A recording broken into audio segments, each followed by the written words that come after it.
বলে এই জন্মের বার্ষিকী পালন করার এই কৃষ্টি, এই কালচার এসেছে প্রকৃতি পূজারীদের মধ্য থেকে। একসময় খ্রিস্টান ধর্মের মানুষেরাও এটার তীব্র সমালোচনা এবং বিরোধিতা করত, নিষিদ্ধ ছিল। পরবর্তীতে খ্রিস্টানরা তাদের নবী ঈসা আলাইহিস সালামের জন্মদিবস পালন করা শুরু। তারা যখন শুরু করেছে, এখন এক শ্রেণী মুসলমানরা মনে করা শুরু করলো যে তারা যখন তাদের নবীরটা পালন করে, তাহলে আমরা কেন আমাদের নবীরটা পালন করব না?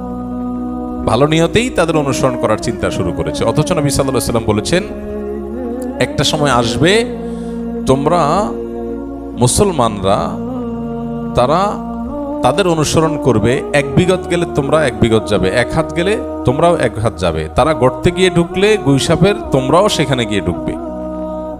তখন নবী আলাইহিস সালামকে সাহাবী জিজ্ঞাসা করেন, কাদের কথা বলছেন? ইহুদি খ্রিস্টানদের কথা? তখন নবী আলাইহিস সালাম বলেছেন, তারা ছাড়া আর কাদের কথা বলবো? তাদের কথাই বলেছি।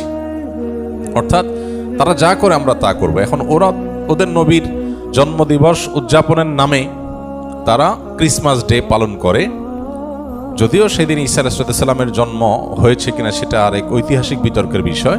কিন্তু আমরা মুসলমানরা অনেকে মনে করি তাহলে আমরা আমাদের নবী মুহাম্মদ সাল্লাল্লাহু আলাইহি সাল্লামের জন্মদিবস অনুসরণ করব। আমাদের নবী মুহাম্মদ সাল্লাল্লাহু আলাইহি সাল্লামের জন্মের পর উনি দুনিয়াতে বেঁচে ছিলেন কত বছর? 63 বছর।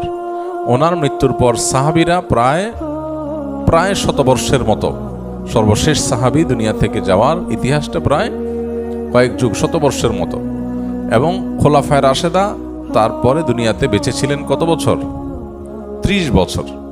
তাহলে শুধু খোলাফায়ে রাশেদের কথাই যদি বলি, নবী আলাইহিস সালামের 63 আর 4 খলিফার 30, তাহলে কত হয়? 93 বছর।